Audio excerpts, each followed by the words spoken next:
السلام عليكم.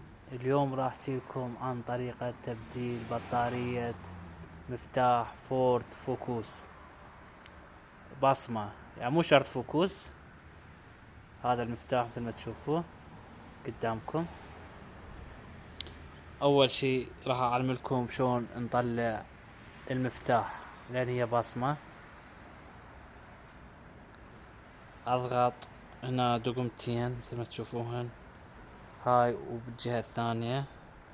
مجرد ما اضغطهن بقوة راح ينفتح عندي هذا القبل بهاي الصورة مثل ما تشوفوها،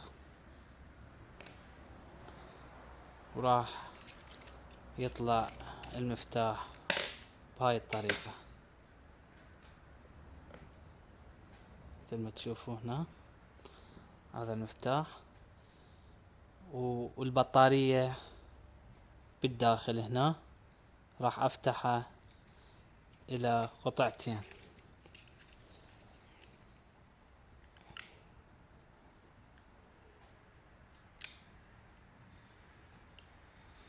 شوي اكون حذر لان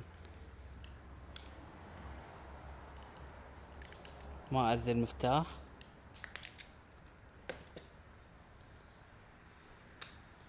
بهاي الطريقة فتحته الى قطعتين، والبطارية مثل ما تشوفوها هنا.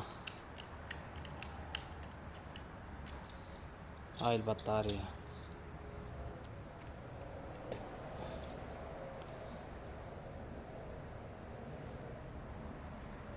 ما يحتاج نروح لابو المفاتيح او السويتشات ونبدله، نقدر احنا نبدله بنفسنا. هسه راح ابدله اني.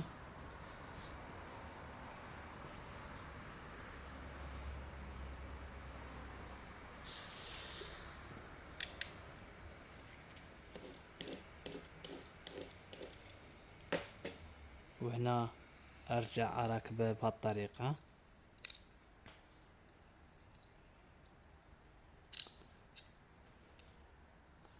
بهالطريقة عفوا.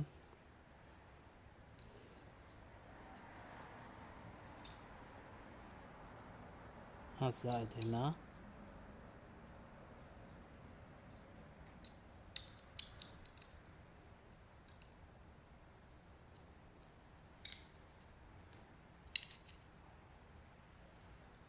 بهاي الطريقة.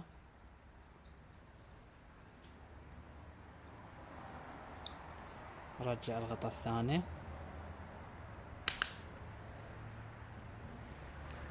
مثل ما تشوفون هنا، وارجع المفتاح.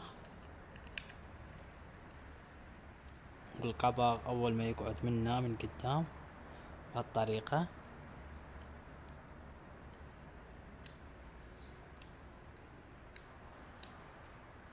مجرد ضغطة خفيفة. لا تنسون الاشتراك بقناتي ودعمي، وشكرا لكم.